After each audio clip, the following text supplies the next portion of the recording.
Bonjour à tous les unboxers de France et d'ailleurs. Je vous propose aujourd'hui l'unboxing d'un produit assez volumineux et pour cause, c'est un produit qui va être utile pour tout ce qui est création et même autres, hein. Mais on va principalement nous en servir dans des créations pour de la résine époxy. Comme vous avez pu voir sur des vidéos précédentes, nous faisons des essais et donc là on pouvait avoir besoin de ce produit là. Je l'ai reçu, sans attendre je vais l'ouvrir, vous allez voir de quoi il s'agit.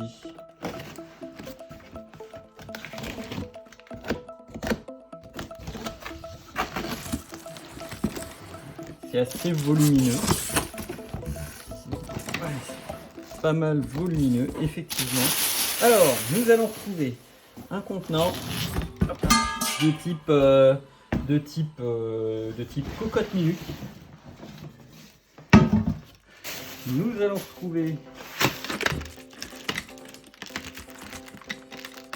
vous allez voir tout de suite, un couvercle de type couvercle de cocotte minute.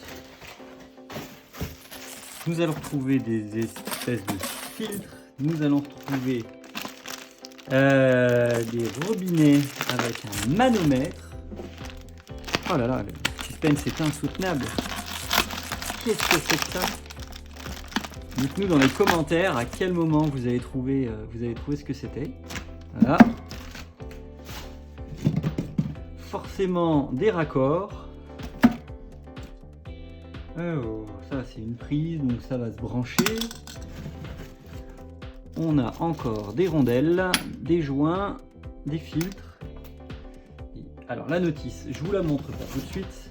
Et on a avec ce carton là. Donc vous avez vu une espèce de marmite, vous avez vu le couvercle qui va avec, hop, avec un pourtour en silicone.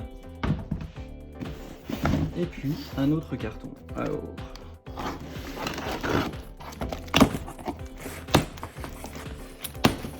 Ah, ça y est, on est trigger une pompe à vide. En fait, on se retrouve avec de l'huile, parfait. On se retrouve en fait avec un système qui permet de créer du vide dans une enceinte fermée hermétiquement, à savoir du coup cette espèce de cocotte minute. Donc on a la pompe d'aspiration qui va créer le vide et tout simplement avec de la résine époxy ou du silicone, la pompe est quand même assez lourde, on va pouvoir dégazer le silicone. À savoir que le silicone, vous avez du silicone avec un activateur. Quand vous mélangez ces deux produits-là, ça va déclencher la réaction. Vous incorporez forcément toujours un petit peu d'air en faisant cela. Et votre résine, elle va commencer à polymériser. En polymérisant, la réaction est exothermique. Ça veut dire qu'elle dégage de la chaleur. Donc votre bloc de résine, qui est d'abord liquide, va progressivement se durcir. Et en se durcissant, il va chauffer. Et comme tout gaz qui chauffe, comme tout liquide qui chauffe, qui contient du gaz, les bulles de gaz vont se dilater. Et ce qui va diminuer vraiment la qualité du rendu de votre résine. Si au moment, avant de la couler, ou juste après l'avoir coulée, avant la polymérisation, vous la mettez dans une enceinte sous vide, vous avez possibilité de la dégazer. C'est-à-dire que le vide qui va être contenu, rien ne sera contenu puisque c'est du vide, mais le vide est créé dans l'enceinte, va aspirer le gaz, l'air qui est encore contenu dans la résine. La résine va avoir les bulles qui sortent, comme si elle était en ébullition. Ça va sortir le gaz, et ensuite vous aurez une résine parfaitement vierge de toute bulle d'air. Voilà. Donc c'est le genre de produit qui est en vente sur Amazon.